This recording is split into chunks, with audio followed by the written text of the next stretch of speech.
Hey everybody, how's it going today? My name is John and I am your crypto security advisor. So today I want to talk about the difference between software wallets and hardware wallets. Or if you don't know what a wallet is, it's a cryptocurrency wallet. And so we'll be diving into the differences and why you would use one over the other. So let's start with software wallets. So one of the main software wallets that we use in cryptocurrency is MetaMask. And so do a little Google search if you're unaware of what MetaMask is. Essentially, it's one of the most well-known software wallets on the Ethereum blockchain. And of course, it can also connect to various other blockchains as well. But we won't get into that. So the difference between software and hardware. So if you're unaware, software is the stuff that runs on your computer, whereas the hardware is the physical device, the physical computer itself. And so when we're dealing with cryptocurrency wallets, we have a choice. We can use software wallets. So there's quite a few software wallets for the desktop, but there's also software wallets for mobile devices, both for Android and the iPhone. And these are quite convenient. You don't need to lug around something. You don't need to keep store of something. It's all on your device. And there's pros and cons to that. A hardware wallet, on the other end, is something physical, a physical device, just like this mouse. And it does not necessarily store your crypto, but it's a key. It's more like a physical key to a door. Now, let me back up a bit and let me explain. So, in cryptocurrency, crypto is based on the blockchain. And blockchain is essentially a piece of technology that exists on the internet and is what is called decentralized. So if you think of a bank is a central entity. It's one entity. Whereas decentralization means the opposite, which is it's decentralized, meaning that there's multiple banks that go on. And so with a blockchain, instead of it being in one central location, it's actually decentralized across the internet and across those who participate in supporting the network, the blockchain, so to speak.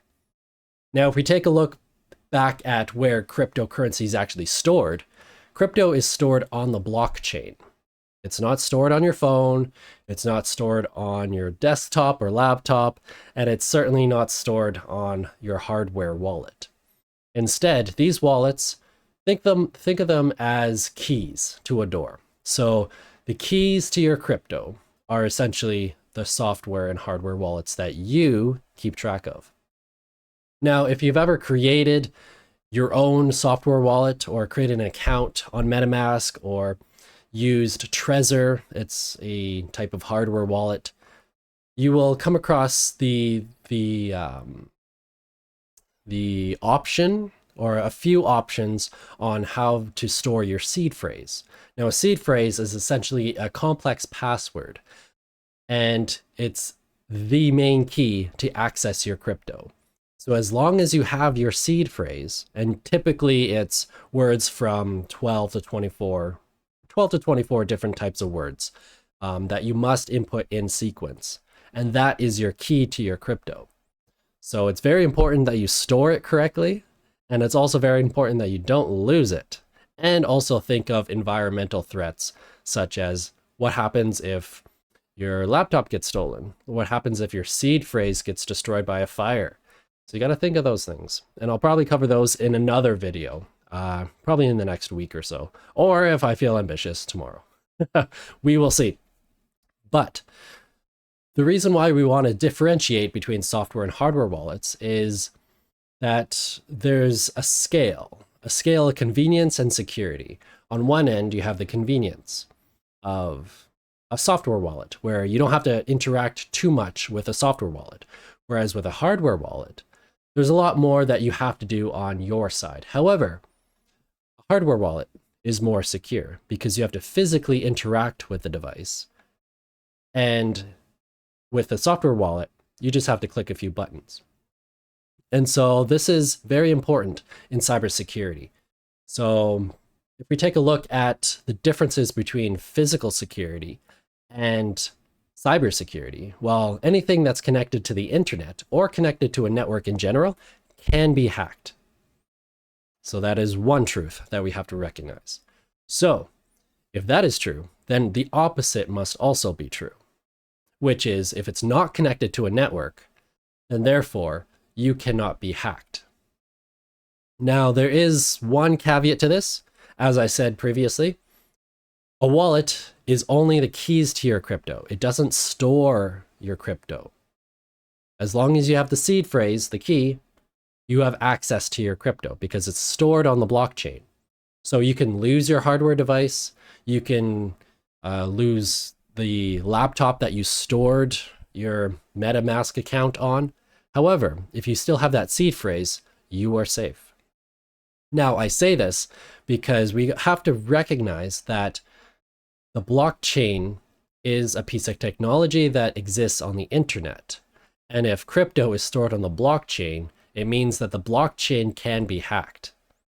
Now, this is where we have to be very careful. So a blockchain such as what's on Bitcoin or the Ethereum blockchain, yes, there's always the possibility and probability that it will be hacked. However, to date, there's been no hacks, as far as I'm aware. Or if there were hacks, they were fixed immediately. And so this is where we kind of get into the meta of the finance system, where we talk about what money actually is. If we take a look at the history of money and the history of currency, we recognize that it's not necessarily the physical thing that represents money. What is a dollar bill? A dollar bill is a piece of paper. Or if you're in Canada, it's a piece of plastic and doesn't exist. It's more of a $5 bill. We have a $1 coin. It's called the loonie, which is quite fitting for Canadian politics these days. But I digress. So what is money? Money is essentially trust. The more people that trust something to exchange it in value, that's what a currency essentially is. And so if we take that meta approach to currency, we recognize that Bitcoin is a type of currency that a lot of people trust. And so far, it hasn't had the exploitation that, let's say, a central bank would have. Just take a look at the 2008-2009 financial crisis and it makes my point for me. So let's get out of the weeds a little bit here. So you want to use a software wallet for more or less convenience sake, whereas a hardware wallet you want to use for security. So we can take that approach and say that we want to use a software wallet for not only convenience, but for our smaller assets, whereas our longer assets, let's say we're storing 1 or 2 Bitcoin, let's say, we want to store that on a hardware wallet and certainly not a software wallet for your major cryptocurrencies. So that's all I want to talk about today. I'll probably get into a little bit more depth on a few of these topics in upcoming videos. I kind of wanted to make these short and sweet, just kind of give you a little taste every day. Essentially, I want to make sure that you are doing your own research and that you're not just listening to me or other people that are around me, but I want you to listen to every voice and judge for yourself. So that is it for today, and I will see you in the next video. Take care. Bye.